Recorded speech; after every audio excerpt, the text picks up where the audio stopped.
This meeting Oh, is being got it. Okay. also, I apologize if there's background noise. Uh, I have a younger brother, and sometimes he doesn't know how to be quiet.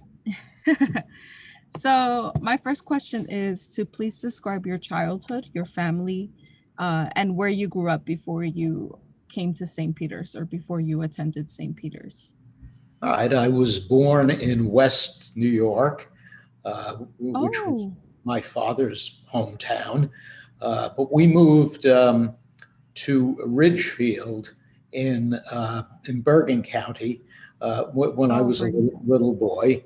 So that's where I grew up on the very top of the hill uh, in in Ridgefield, and I had a younger brother, Tommy, and my parents, John and Bruna. My father was the owner, along with his brothers, of an auto body shop up in Englewood, and my mother did some part time clerical work. Hmm. Wow. I currently live in West New York right now. Okay, Yeah, so I've been. so What part of did you live a lot of time in West New York or you no, immediately no, I moved here? was I was a few years old when they moved, but a lot of our relatives had stayed there. Back then, a lot of young couples were leaving Hudson County, which was more Mhm. urbanized, and moving to the more countrified Bergen County. Now, our children have moved back to Hudson County, Hoboken, Jersey City, and whatnot. Yeah. So yes, but I didn't spend much of my childhood in West New York, except for visiting relatives. Oh, okay. That's nice. That's nice. So then what brought you to St. Peter's? I I think um, it was my parents' financial situation. My father was going through a rough stretch with his business, and I wasn't. The money wasn't there to allow me to go away to school. Mhm. I don't think I was a great student in high school. I didn't apply myself all that much. So I didn't really, I knew I was going to college, but it wasn't forefront in my mind. I mean, I did fine, but it wasn't like I was, trying to get into an Ivy League school or anything. Yeah. I was just a teenage boy who played sports and, had a part-time job and a girlfriend, and, college wasn't right there.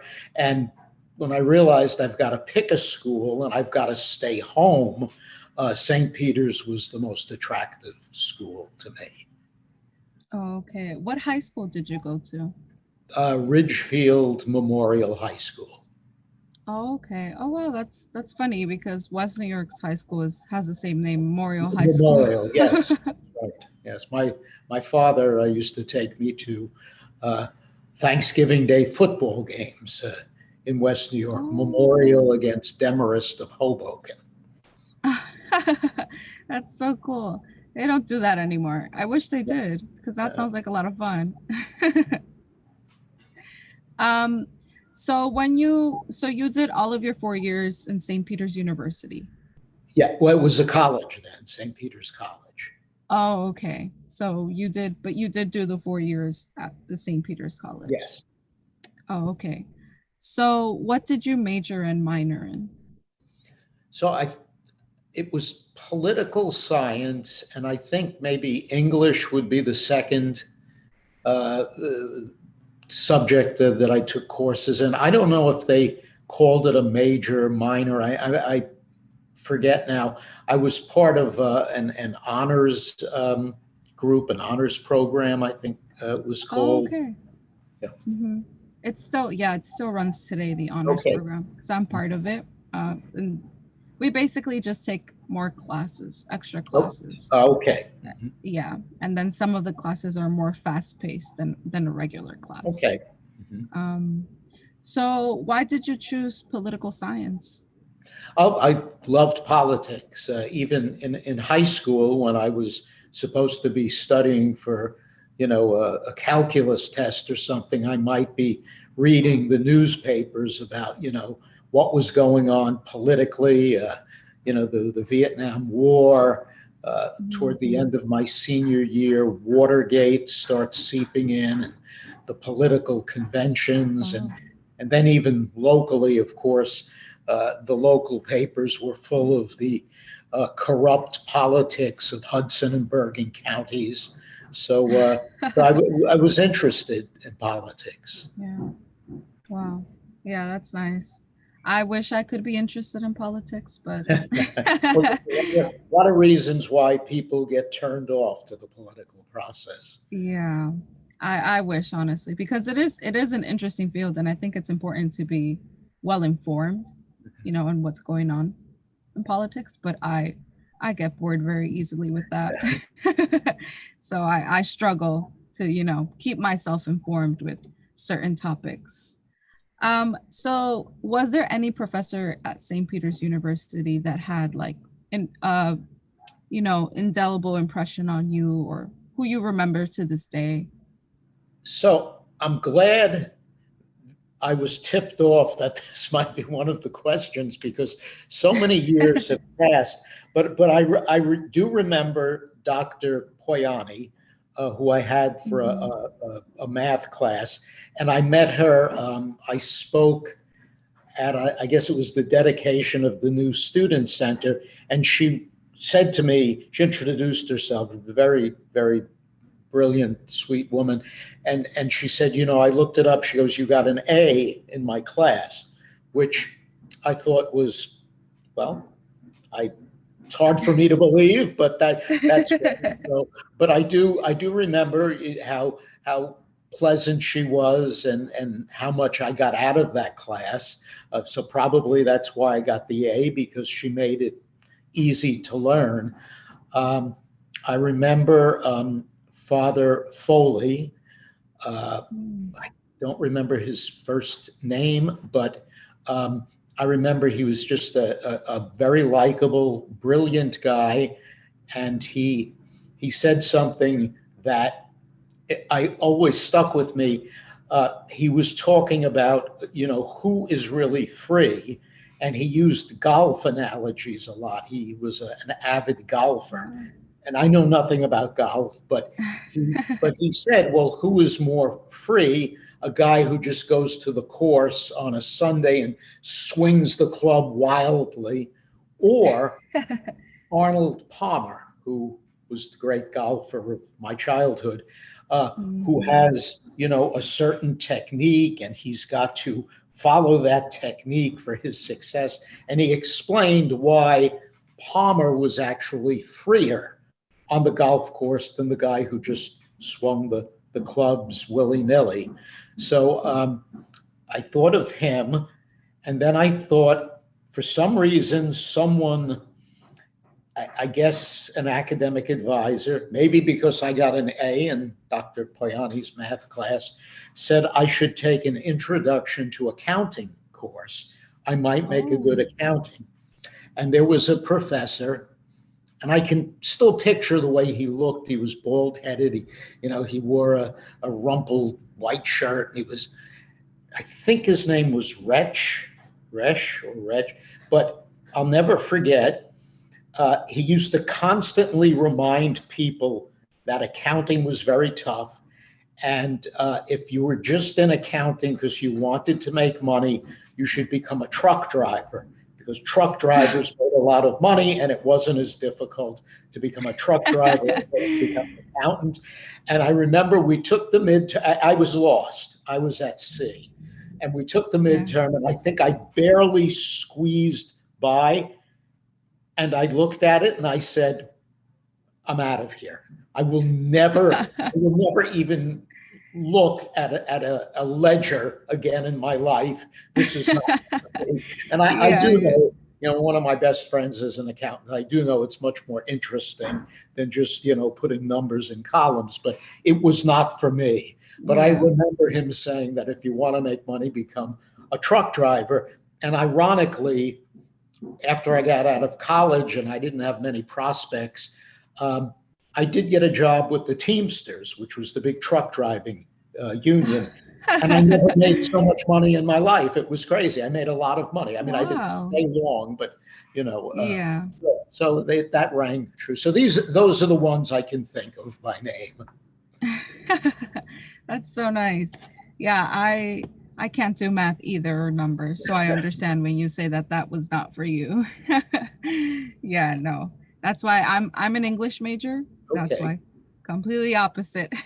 I work with letters, not numbers. So what extracurricular activities were you involved at during your time at St. Peter's? I hate to say none, but that would be as close to the truth.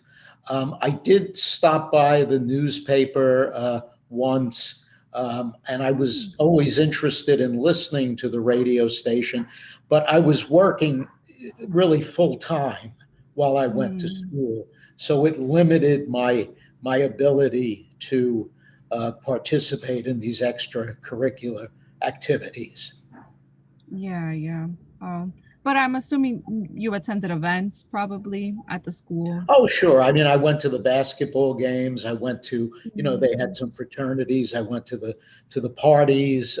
Yeah, and I met, some nice people. But it just, as far as joining, doing Yeah, activity, specific. and I Mhm. didn't even realize that, these are good things to have on your resume. It was just I was working. I needed Yeah, to work. yeah, yeah. So tell me about a friendship that you had or that you made at St. Peter's that you probably still are friends with today, or that you remember today. Well, my buddy Tom Simpatico, who I had met actually at my job before I started St. Peter's, and he was a Oh, couple of years younger, but we continued our friendship at college. And then he met his wife, Mary Flimlin, and the two of them became doctors, and they're two of our best wow. friends right up until right up until now. We still they're up in Vermont. He's a psychiatrist. She works with people who have suffered traumatic spinal and brain injuries, Wow. and we visited them uh, in spite of the uh, pandemic last uh, autumn, and they visited us down here this spring. So we're still Hmm. very good friends with the That's nice. yes with the doctors. That's so sweet. And her job sounds like such a Both of interesting them, job. both of them. They're just Wow. brilliant people and great people. Wow. That's really nice. That's so sweet. That's always a goal with friendships, to remain friends Yes. till the end. So my next question is, what impact did the Jesuit education have on your growth?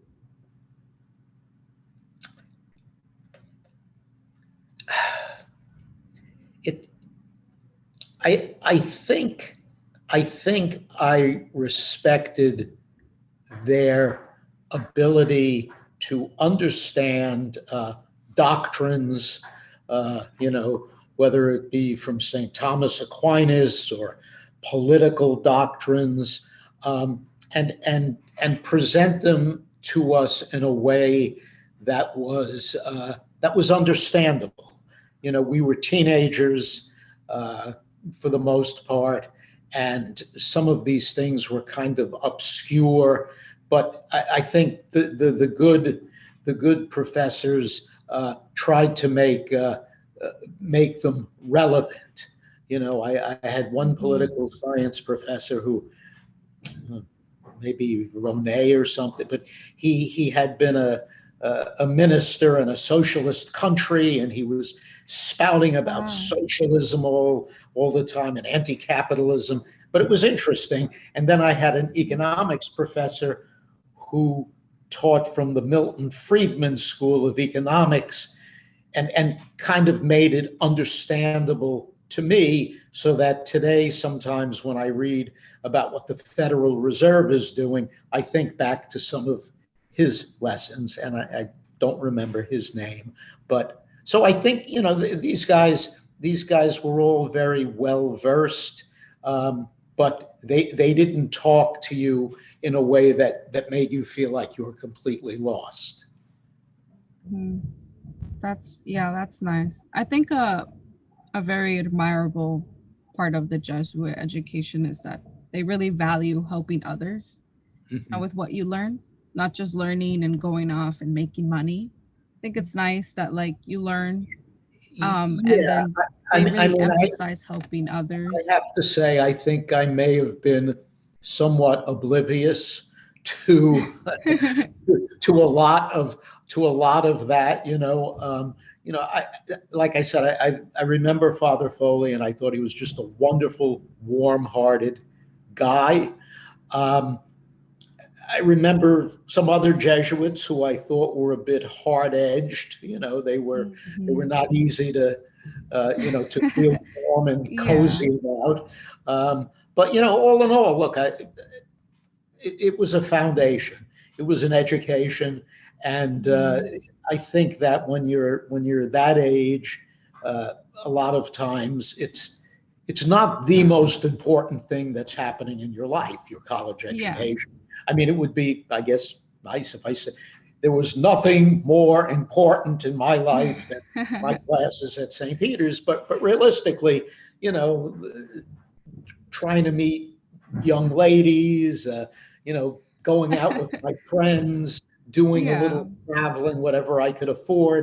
These things were, rooting for the Mets. These things were more important than, yeah, maybe a particular class. yeah. But I mean, either way, from what you're telling me, it sounds that many professors had an impact, on your life, not Yeah. just on your education, but on your life, and Mhm. the values that they represented, etc. So, but that's really interesting.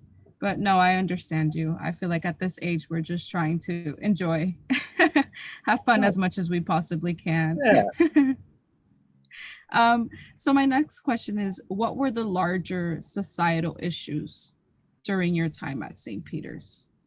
Um, and what impact did they have on the SPU community and on yourself?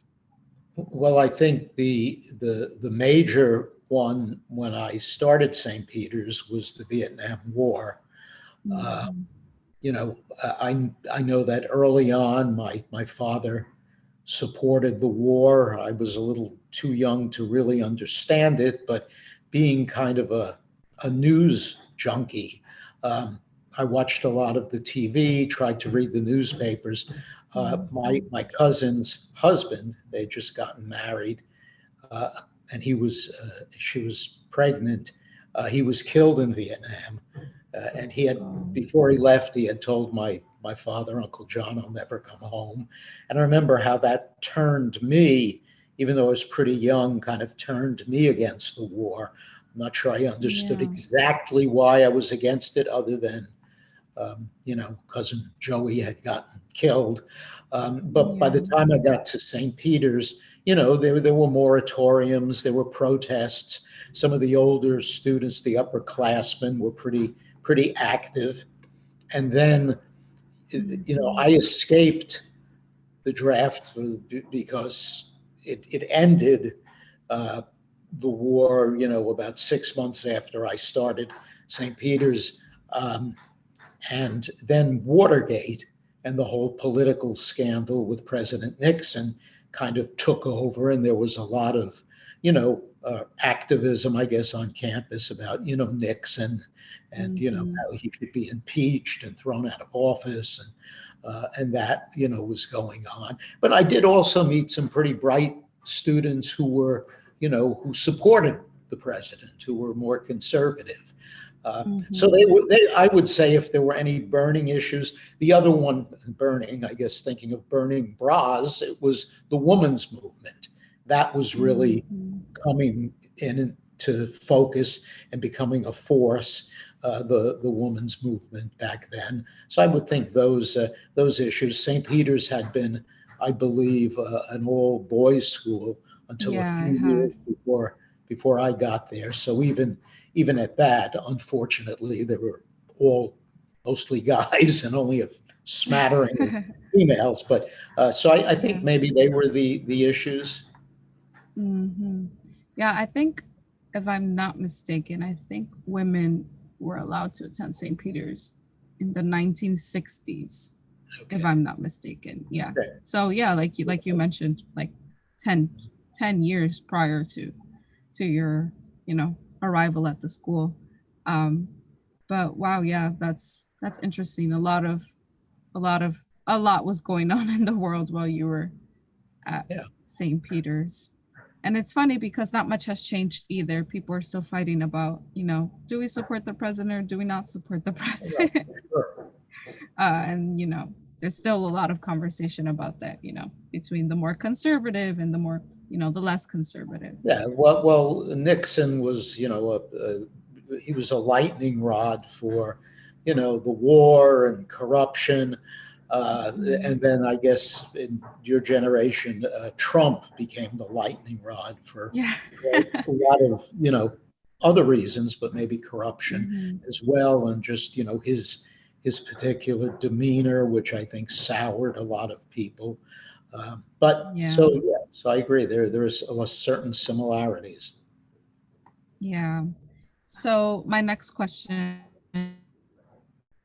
is, why is St. Peter's University an important institution of higher learning? I mean, I can, you know, back when I went, attended St. Peter's, it was highly thought of. It was, it's Mm, Fordham, St. Peter's, St. John's. It was, and I can speak to what it was then. Um, I'm not on campus now, so I don't know, yeah. but I would think just by dint of maybe its location, in a Yes. city, in an urban area, it may afford people whose parents can afford uh, to send Hmm. them to college an opportunity to get a college Yeah. education. So I think that would be certainly still be important, as it was back when I went. It's affordability. Hmm. Yeah. I'd have to agree in that sense of affordability, that it is in when comparing it to other schools, it is more affordable. We do receive more financial aid, more help, scholarships, etc. There's Uh, more opportunities in that sense. For people like me, who I'm a daughter of immigrants, we can't afford to pay such a high tuition. So, you know, the school gives me that opportunity to, finish a yeah, career. and I think for me it was a springboard, and that it was a good foundation and allowed me Hmm. to leap into various endeavors with confidence. Hmm. Yeah. So that's it. Those are all my questions for today. I don't know if you have any questions, if you'd like to say anything else. No, but that I certainly think having worked for over 40 years in broadcast journalism, and having worked a good portion of those years for 1010 Wins, probably the most important radio station in the world, given that it delivers news in the biggest, greatest city in the world. I certainly drew on my St. Peter's education uh, as I progressed in my professional career. So I think that's very important. I think being able to look back and say, okay, I got this good foundation that allowed me Yeah. to go forward. So I'm sorry, I hope you don't mind me asking, how did you begin working at the radio station that you worked in for over 40 years? Well, how I got into radio, I I don't know if I'm like making this story fit the facts that as they occurred later on. But when I was a little kid, I had a paper route. I think I mentioned earlier that I was an avid, I would read the newspapers as a kid, but then I got this paper route. It was an early morning route, and I was delivered papers up on the Pacific Palisades, overlooking the Hmm. Hudson and overlooking New York City. And I would ride around on my bicycle, throwing the newspapers early in the morning. And I always had a little radio with me. We called them 6 transistor radios, and it would be playing, the popular music of the day. But every 30 minutes Hmm. or so, the news would come on, and I would listen to the newscasters. And I would get to the end of some of these blocks, and that was it. It was a cliff looking over New York, and I would wonder, Wow. you know, where are these voices coming from? Which buildings with the lights on are these voices coming from? And so years later, when I was sort of completely lost as to what I really wanted to do, I met the young lady who would become my wife, Mary, and she said, you're always talking about radio. You love this guy on the radio, love that guy. And I said, I don't know anything about radio. And she found a class over at NYU that was, a beginner's class for people who wanted to get into radio. It was Oh, that's so an cool. adult education class. I was already out of school. Um, and I took the class, and through that, I ended up, I got a job at a radio station far from the city. And I think I got the job because nobody else wanted to take the job. But that allowed me to get behind a microphone for the first time in my life and talk into the microphone and really hone my skills. And I believe, I had those those skills, those abilities. And by doing it up way up in the wilderness. We used to call it the sticks. By doing them when nobody could hear me but some cows or something. I got better at it, and I got better, and ultimately I was able to, move on into New York radio and 1010 wins, and I guess I became kind of a fixture in the New York media scene for many decades until I just recently retired last month from my street Wow. reporting. I still do some social media for them, but I'm pretty much retired. So after getting up at 3 o'clock in the morning for many Oh my years, God. I can sleep in and walk up to the beach with my coffee. That's nice. Wow. I'm sorry. Yeah. So the I'm a journalism minor, so the journalism minor is me is very curious about your career in radio. I took a radio class last semester. Yes, it was last semester. With a really great professor at the school right now. So that's why I'm like asking like questions about your time in the radio. But I'm assuming that you really enjoyed it. You really enjoyed working there. Absolutely. I mean, look, there were horrors, 9/11, Oh other yeah. horrible stories that I had to cover. But it gave me, it was everything that I enjoy doing. I'd ask people questions, then I'd sit down and figure out what's important, what's not important in the interview. Mhm. I got to write the stories. I loved writing Wow. the stories. And then I got to go on the air live telling the stories. So it was kind of a dream job for me. It was, other than maybe, broadcasting the Mets games, which, you know, I, maybe that would have been something else. But I got into news, and I have no regrets. It was a great Wow. career. I never said, "Oh, this job stinks." Sometimes I said, "Oh, these hours," but no, Yeah.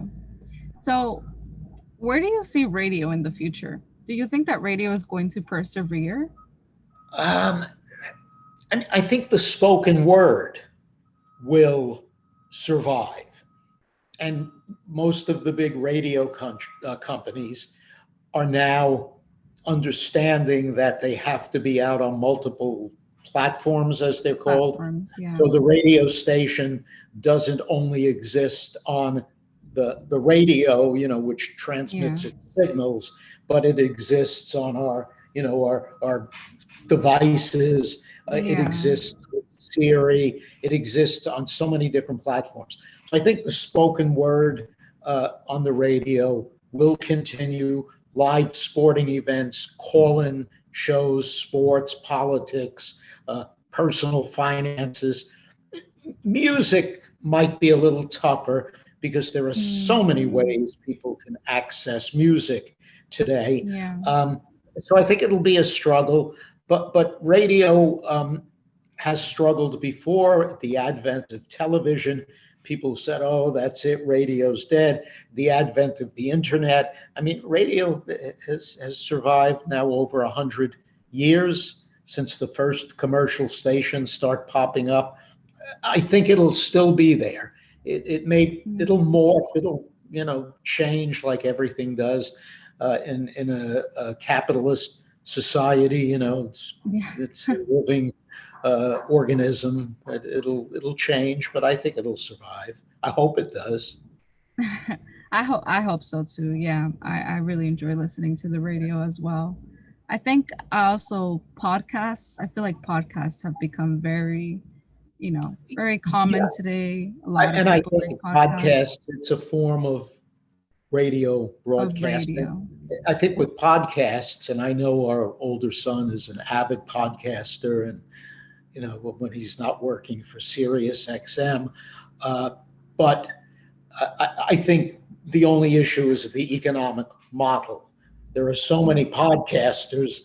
I don't know if there's enough advertising to go around, and you do need advertising Mhm. to sustain the podcast, to pay the bills. Now, if you're just podcasting, your grandmother's, sauce recipes or something for fun, that's one thing. Yeah. If you want to make a living out of it, you do need either subscriptions, people willing to pay, or advertisers, or both.